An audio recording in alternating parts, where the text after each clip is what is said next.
2026 தமிழக சட்டசபை தேர்தல்களும் சூடுபிடித்திருக்கக்கூடிய நிலையில் அதற்கான ரிசல்ட் மே 4ஆம் தேதி வெளியாக இருக்கிறது. இது ஒரு புறம் இருக்க, பாஜகவில் மீண்டும் அதிகார போட்டி அதிகரித்திருப்பதாக கூறப்படுகிறது. தலைமையை மாற்ற வேண்டும் என்ற கோரிக்கையும் எழுந்துள்ளது. அது மட்டும் இல்லாமல் அண்ணாமலையின் ஆதரவாளர்களும் அதிருப்தியில் இருக்கின்றனர். இந்த நிலையில் சட்டமன்ற தேர்தல் முடிவுகள் வெளியான பிறகு அண்ணாமலைக்கு புதிய பொறுப்பு வழங்கப்பட இருப்பதாக சொல்லப்படும் தகவல் அவரது ஆதரவாளர்களை குஷிப்படுத்தியுள்ளது. தமிழகத்தில் பாஜக வளர்ச்சியில் முக்கிய பங்கு வகித்த தலைவர்கள் ஒருவராக அண்ணாமலை கருதப்பட்டார். அவர் மாநில தலைவராக இருந்த காலத்தில் கட்சியின் செயல்பாடுகள் அடிக்கடி செய்திகளில் இடம்பெற்றன. பல்வேறு அரசியல் விவாதங்களையும் அவர் முன்வந்து பேசினார். இதனால் தமிழக அரசியலில் அவரது பெயர் தொடர்ந்து பேசப்பட்டு வந்தன. ஆனால் மாநில தலைவர் பதவியில் இருந்து விலகிய பிறகு அவரது அரசியல் பயணம் என்னவாகும் என்ற கேள்வி எழத் தொடங்கியது. அவருக்கு தேசிய அளவில் உயர்ந்த பதவி வழங்கப்படும் என்ற எதிர்பார்ப்பு ஆரம்பத்தில் இருந்தே நிலவியது. குறிப்பாக தென் மாநிலங்களில் ஒட்டுமொத்த பாஜக முகமாக செயல்படும் வகையில் அவருக்கு முக்கிய பொறுப்பு கிடைக்கலாம் என்றே அவரது ஆதரவாளர்கள் கருதினர். ஆனால் அது நடக்கவில்லை. இந்நிலையில் 2026 சட்டமன்ற தேர்தலில் அண்ணாமலை போட்டியிடாததும் அரசியல் வட்டாரங்களில் பல்வேறு கேள்விகளை எழுப்பியிருந்தது.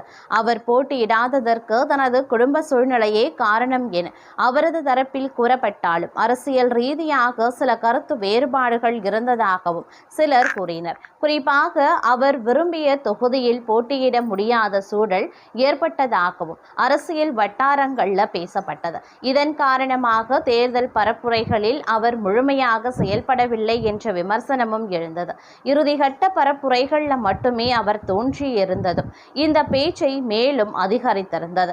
இதற்கிடையில் அவர் பாஜக தேசிய தலைமையுடன் ரகசிய சந்திப்பு நடத்தியதாக தகவல் வெளியாகியிருந்தன. அந்த சந்திப்பின் போது அவருக்கு எதிர்காலத்தில் முக்கிய பொறுப்பு வழங்கப்படலாம் அப்படின்ற நம்பிக்கை அளிக்கப்பட்டதாக தகவல்கள் வெளியாகியிருந்தது. அதன் பிறகே அவர் இறுதிக்கட்ட தேர்தல் பணிகளில் தீவிரமாக ஈடுபட்டதாகவும் சொல்லியிருந்தாங்க. இந்த நிலையில் விரைவில் நடைபெற இருக்கக்கூடிய மாநிலங்களவை தேர்தலை முன்னிட்டு அண்ணாமலைக்கு எம்பி பதவி வழங்கப்படலாம் அப்படின்ற தகவல் வெளியாகியிருந்தது. குறிப்பாக ஆந்திர மாநில சட்டமன்றத்தின் மூலமாக மாநிலங்களவைக்கு அனுப்பும் வாய்ப்பு குறித்து ஆலோசனை நடைபெற்று வருவதாக கூறப்படுகிறது. ஆந்திர மாநிலத்தில் தெலுங்கு தேச கட்சிக்கும் அதன் கூட்டணி கட்சிகளுக்கும் போதுமான எம்எல்ஏக்கள் பலம் இருக்கிறதுனால மாநிலங்களவைக்கு உறுப்பினர்களை தேர்வு செய்வதில் சிக்கல் இருக்காது என்று பாஜக வட்டாரங்கள் தெரிவிக்கின்றன. அதனால கூட்டணி கட்சிகளுக்கு ஒவ்வொரு இடம் ஒதுக்கப்படும் வாய்ப்பு இருப்பதாகவும் சொல்லப்படுகிறது. அதே நேரம் கூட்டணி கட்சிகளுக்கு கிடைக்கக்கூடிய இடங்கள்ல ஒன்றை பாஜகவுக்கு வழங்கும் சூழல் உருவாக்கி வருவதாக தகவலும் தெரிவிக்கின்றன. அது மட்டும் இல்லாம அண்ணாமலை எதிர்காலத்தில் தனியாக புதிய அரசியல் முயற்சி மேற்கொள்ளக்கூடும் என்ற பேச்சுக்களும் சில காலமாக நிலவி வந்தன. அந்த முயற்சியை தவிர்க்கவும் அவரை தேசிய அரசியலில் முக்கிய பங்கு வகிக்க செய்யவும் இந்த முடிவு எடுக்கப்பட்டிருக்கலாம் என்ற கருத்தும் அரசியல் வட்டாரங்களில் பேசப்பட்டு வருகிறதுங்க. இது ஒரு புறம் நடந்து கொண்டிருக்க, மற்றொரு புறமோ அரசியல் வியூகங்கள் வேகமெடுக்க ஆரம்பித்திருக்கிறது. தமிழக சட்டசபை தேர்தல் வாக்குப்பதிவு நிறைவடைந்திருக்கக்கூடிய நிலையில் அரசியல் கட்சிகள் தற்போது தங்களின் வெற்றி வாய்ப்புகளை பல்வேறு கோணங்களில் கணக்கிட்டு வருகின்றன. இந்த முறை தேர்தல் வெறும் ஆட்சி போட்டியாக இல்லாமல் பாரம்பரிய திராவிட அரசியலுக்கும் புதிய அரசியல் கட்சிகளுக்கும் வருகைக்கும் இடையிலான முக்கியமான அரசியல் மோதலாகவே பார்க்கப்படுகிறது. திமுக, அதிமுக மற்றும் நடிகர் விஜய் தலைமையிலான தமிழக வெற்றி கழகம், தாவேகா ஆகிய 3 தரப்பும் வெவ்வேறு அரசியல் கணக்குகளுடன் தேர்தல் முடிவுகளை எதிர்நோக்கி காத்து கொண்டிருக்கின்றன. இந்த மும்முனை போட்டியில் யாருடைய கணிப்பு சரியாக அமையும் என்பதை தற்போது அரசியல் விவாதத்தின் மையமாகவே உள்ளது. ஆளும் கட்சியான திமுகவின் முக்கிய கணக்கு வாக்கு விளைவு என்பதில்தான் உள்ளது. குறிப்பாக எதிர்ப்பு மன நிலையுடன் இருக்கும் வாக்காளர்கள் அதிமுக மற்றும் தாவேகா இடையே பிரிந்தால் திமுகவின் பாரம்பரிய வாக்கு வங்கி பாதிக்கப்படலாம் என பல தொகுதிகளில் வெற்றி பெறக்கூடிய வாய்ப்பு அதிகரிக்கும் என கட்சி தரப்பு நம்புகிறது. அதே நேரத்தில் அதிமுக தரப்புல முற்றிலும் மாறுபட்ட கணிப்பும் நிலவுகிறது.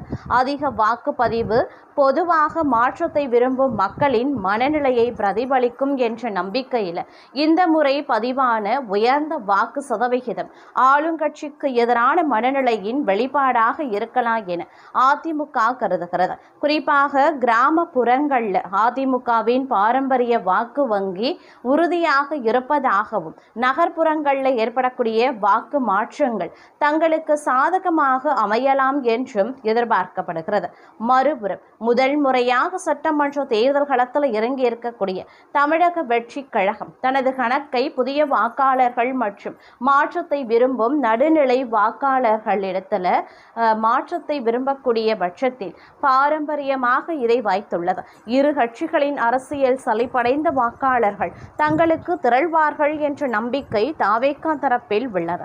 குறிப்பாக இளைஞர்கள் மற்றும் முதல் முறையாக வாக்களித்தவர்களினுடைய ஆதரவு இந்த முறை முடிவுகளை மாற்றக்கூடும் சக்தியாகவே இருக்கலாம் என்று அரசியல் ஆய்வாளர்கள் மதிப்பிடுகின்றனர். இந்த தேர்தல் முக்கிய அம்சம் வாக்கு சதவீதத்தில் சிறிய மாற்றமே பல தொகுதிகளில் வெற்றி தோல்வியை தீர்மானிக்கக்கூடியதாக இருப்பதுதான். குறிப்பாக மும்முனை போட்டி நிலவும் சூழல்ல சில ஆயிரம் வாக்குகள் வித்தியாசமே அரசியல் சமநிலையை மாற்றிவிடும். இளைஞர்களினுடைய வாக்கு நிலை, பெண்கள் வாக்குப்பதிவு, நடுநிலை வாக்காளர்களின் மனநிலை மற்றும் அமைதியாக வாக்களித்த சைலண்ட் ஓட்டர்கள் யாருக்கு ஆதரவாக இருந்தனர் என்பதை இறுதி முடிவில் முக்கிய பங்காற்றும்.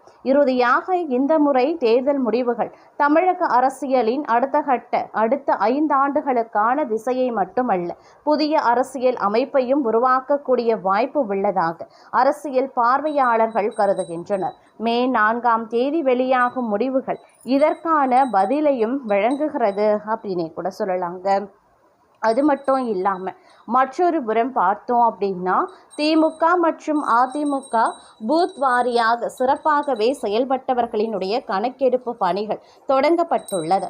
திமுகவில் சிறப்பாக செயல்பட்டவர்களுக்கு யாரும் எதிர்பார்க்காத சர்ப்ரைஸ் கிஃப்ட் அளிக்கப்பட உள்ளதாகவும், அதிமுகவில் மோசமாக செயல்பட்டவர்களின் பதவியை பறிக்கும் பணிகள் தொடங்கப்பட உள்ளதாகவும் தெரிய வந்துள்ளது. சட்டசபை தேர்தலுக்கான வாக்குப்பதிவு ஏப்ரல் 23ஆம் தேதி நிறைவடைந்து விட்டது. இதையடுத்து பெரும்பாலான அரசியல் கட்சி நிர்வாகிகள் விடுமுறையை கொண்டாட சுற்றுலா சென்றுள்ளனர். இருந்தாலும் அடிமட்ட தொண்டர்கள் ஒவ்வொருவரும் தேர்தல் முடிவுகளின் மீது கண் வைத்துள்ளனர்.